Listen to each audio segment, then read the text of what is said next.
Bonjour, bienvenue à cette conférence de presse du ministre de la Justice et procureur général du Québec, M. Simon Jolin Barrette, qui a déposé aujourd'hui le projet de loi 91 instaurant le tribunal unifié de la famille au sein de la Cour du Québec. Il est accompagné aujourd'hui de Mathieu Lévesque, adjoint parlementaire à la justice et leader parlementaire adjoint, ainsi que de Maître Élise Labrec, sous-ministre associée à la justice. Sans plus tarder, M. Jolin Barrette, je vous laisse la parole. Merci. Bonjour à tous. Heureux de vous retrouver. Bien, comme vous l'avez dit, je suis en compagnie de Maître Élise Labrec, qui est sous-ministre associée au ministère de la Justice, ainsi que de M. Mathieu Lévesque, député de Chapleau, ainsi que leader parlementaire adjoint, ainsi que adjoint gouvernemental au ministre de la Justice. Et je remercie M. Lévesque d'être avec nous aujourd'hui parce que M. Lévesque a travaillé grandement depuis 2019 sur l'ensemble des réformes du droit de la famille depuis l'arrivée en poste du gouvernement. Donc, M. Lévesque a été d'une précieuse aide dans tous les projets de loi qui ont été développés pour les familles du Québec visant l'intérêt de l'enfant, incluant celui-ci dans le cadre du projet de loi 91. Donc, avec la présentation du projet de loi 91 à l'Assemblée nationale aujourd'hui, nous annonçons la création d'un tribunal unifié de la famille au Québec. Cette idée n'est pas nouvelle.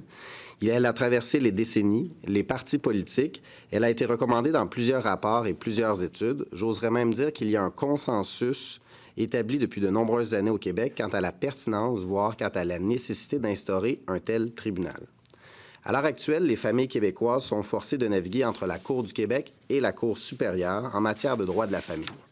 D'un côté, la Cour supérieure, dont les juges sont nommés par le gouvernement fédéral, a compétence exclusive en matière de divorce, y compris les demandes qui en découlent comme la pension alimentaire pour enfants, l'accès et la garde et le partage des biens.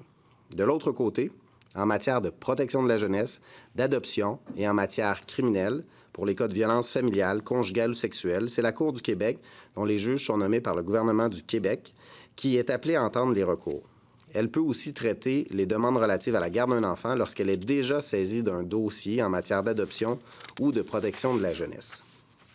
Un tribunal unifié permettrait aux familles de soumettre l'entièreté de leurs différends à un seul tribunal qui rassemblerait au même endroit tous les services de justice familiale. Le gouvernement libéral de Robert Bourassa a été le premier à embrasser cette idée dès le début des années 70. Les effets négatifs du morcellement des juridictions familiales entre les tribunaux de l'époque étaient déjà bien documentés. Incertitude, perte de temps et d'argent, multiplicité des procédures et possibilité de jugement contradictoires. Difficulté, sinon impossibilité pour le juge saisi du litige de considérer l'ensemble du problème familial et d'y apporter une solution globale. C'est ce que constatait dans son rapport le Comité du tribunal de la famille en 1975. Le gouvernement de René Lévesque s'est lui aussi positionné en faveur d'une structure unifiée en matière familiale. La création de cette nouvelle instance faisait en effet partie du projet de réforme du droit de la famille du ministre Marc-André Bédard, qui voyait un élément essentiel d'une politique cohérente et complète visant à apporter une solution aux problèmes familiaux. Malgré ses intentions réitérées des gouvernements péquistes et libéraux, le projet de tribunal unifié de la famille ne s'est jamais concrétisé au Québec, aucun de ses partis n'ayant eu le courage de faire face aux obstacles constitutionnels qui accompagnent une telle réforme. Depuis 2018, le Québec est entré dans une nouvelle ère constitutionnelle. Après des décennies caractérisées par l'attentisme, l'État québécois est désormais déterminé à prendre tout l'espace qui lui revient et à se doter des outils nécessaires pour y parvenir. Contrairement au gouvernement précédent, qui attendait d'obtenir l'aval du gouvernement fédéral pour entamer la création d'un tribunal unifié de la famille, nous avons la conviction qu'il n'appartient qu'à nous de faire bouger les choses. Les familles québécoises se sont, au fil des ans, éloignées du concept de mariage, laissant l'union libre devenir le principal modèle relationnel au Québec. La justice doit, elle aussi, incarner cette évolution. Les familles méritent une justice humaine, adaptée à leurs besoins et qui reflète leurs valeurs. Notre gouvernement a mené ces dernières années une vaste réforme du droit de la famille avec l'adoption successive de 3 lois. En plus d'avoir, en quelque sorte, sorti le Québec de son immobilisme en matière de droit familial, ces 3 lois nous ont permis de concentrer nos efforts législatifs autour d'un élément central, principe qui demeure au cœur de nos préoccupations, soit l'intérêt des enfants. Nous avons donc modernisé les règles de filiation, de la connaissance des origines et encadré la grossesse pour autrui. Nous avons également créé l'union parentale, un nouveau régime proprement québécois pour les conjoints de fait avec enfants. Aujourd'hui, nous proposons à l'Assemblée nationale de parachever ce travail en posant les premiers jalons d'un tribunal unifié de la famille au sein de la Cour du Québec. Ainsi, en plus des recours en matière criminelle et ceux en matière d'adoption et de protection de la jeunesse, la Cour du Québec aura la compétence d'entendre les recours judiciaires liés à l'union parentale, à l'union civile et à ceux impliquant la grossesse pour autrui. Si on pouvait fermer la porte, s'il vous plaît. Le projet de loi permet donc au Québec de se doter des assises légales pour l'instauration d'un tribunal unifié de la famille au sein de la Cour du Québec, afin qu'ultimement, toutes les questions familiales soient traitées au même endroit. À travers l'avènement de cette nouvelle structure intégrée, nous pourrons favoriser le traitement des problèmes familiaux dans leur globalité, ainsi que la recherche des solutions adaptées, mais surtout prises dans l'intérêt fondamental des membres de la famille et en particulier des enfants. Rappelons qu'en 2021, la commission Laurent recommandait d'examiner l'idée d'un tribunal unifié de la famille au Québec. Les commissaires constataient que trop souvent, les parents et les enfants faisaient les frais de la fragmentation des compétences. L'exemple fictif utilisé dans le rapport était assez éloquent. Vous me permettrez donc de le rappeler. Il s'agit du cas d'un enfant de 5 ans dont la garde a été confiée à son père par un jugement de la Cour supérieure après la séparation de ses parents. Ce jugement fixe par ailleurs la pension alimentaire que la mère doit payer au père. La DPJ reçoit un signalement, l'évalue et confirme que l'enfant est victime d'abus physiques par son père. Le dossier se retrouve alors devant la Chambre de la jeunesse de la Cour du Québec où la DPJ obtient que l'enfant soit confié à sa mère. À la suite de ce jugement, la mère doit s'adresser à la Cour supérieure pour modifier la garde et la pension alimentaire.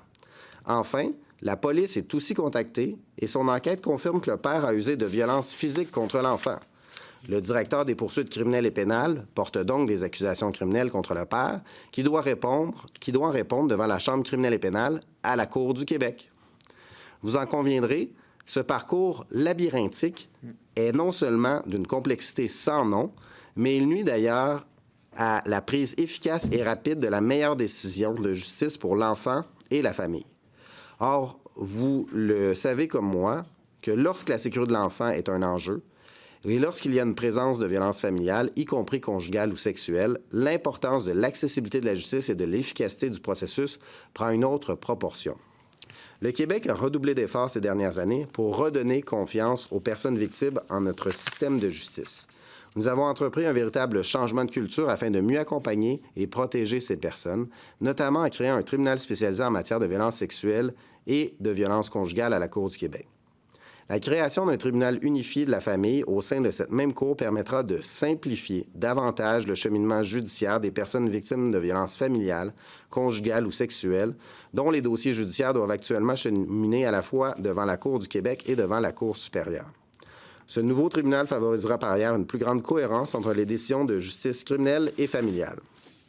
Enfin, le rôle du coordonnateur judiciaire que nous avons créé dans le cadre du tribunal spécialisé sera facilité par le traitement des dossiers en matière familiale et criminelle d'une même famille au sein d'une seule et même cour, soit la Cour du Québec.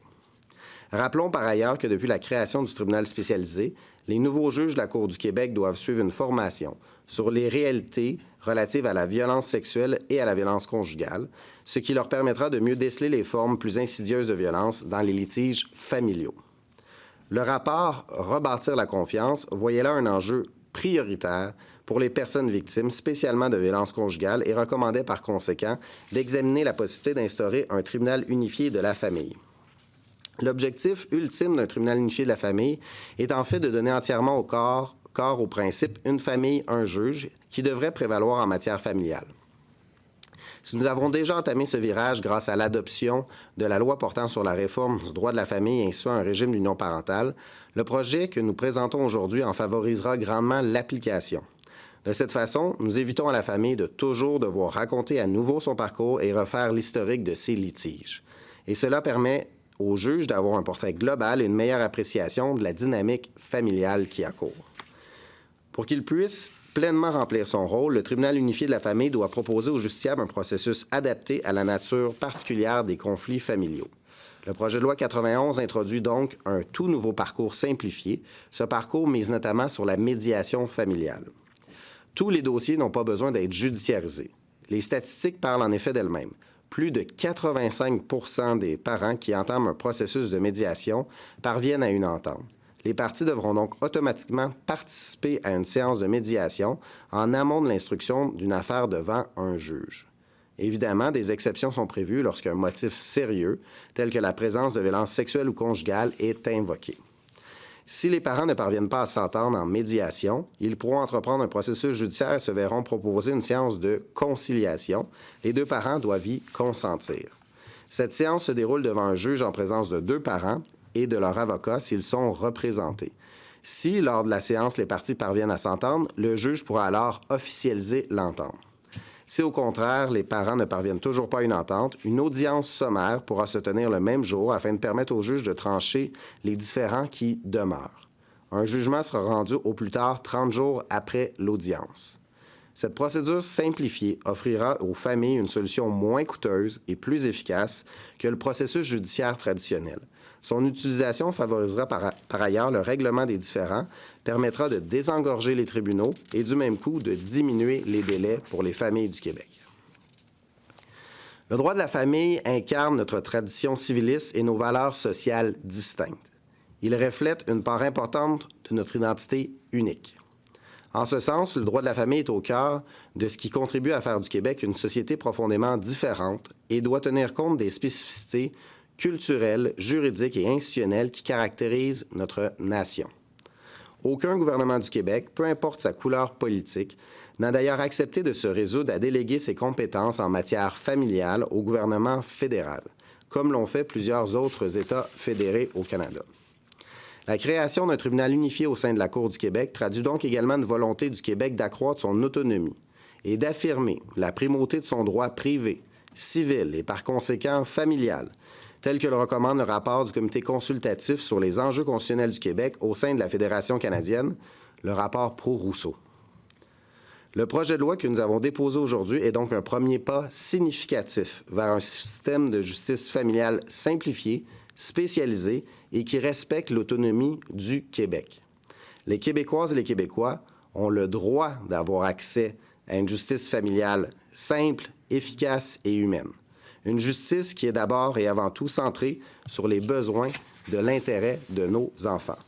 Et c'est ce que nous visons avec le projet de loi 91 que nous déposons aujourd'hui. Merci de votre attention. Merci, M. Jolin Barrette. Pour les autres, on se rend disponible pour les questions. On se rend disponible pour les questions. Comme vous pouvez voir, on est beaucoup. On va prendre tout le temps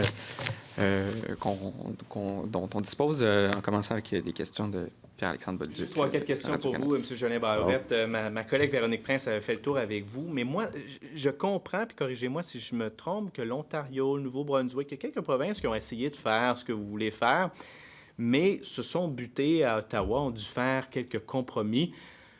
Qu'est-ce qui vous laisse croire que vous, ça va marcher? Bien, en fait, aujourd'hui, ce qu'on fait, c'est un premier pas avec l'instauration d'un tribunal unifié de la famille. On vient donner la juridiction à la Cour du Québec relativement à l'union parentale, notamment l'union civile et relativement à grossesse pour autrui. On est dans une nouvelle ère constitutionnelle. On est avec du nouveau droit, du droit nouveau. Le régime qu'on a créé, l'union parentale, ça n'existait pas. Alors, par rapport aux autres provinces, on est dans une situation totalement différente. Alors, on était dans une situation où il n'y a rien qui bougeait. On a réactivé le dossier du droit de la famille qui dormait depuis 40 ans au Québec. Et là, avec ce nouveau régime-là, ça ouvre de nouvelles opportunités. Alors nous, on n'attend pas. On va de l'avant. On va avec un régime qui va faire en sorte de simplifier la vie des familles au Québec dans le système de justice. Puis on profite de l'occasion du fait qu'il y a un nouveau régime qui va rentrer en vigueur le 30 juin prochain pour faire en sorte d'amener une nouvelle ère, je vous dirais, en droit familial, mais également en droit constitutionnel. Puis on va tabler là-dessus, contrairement aux autres provinces qui se retrouvaient dans un régime classique.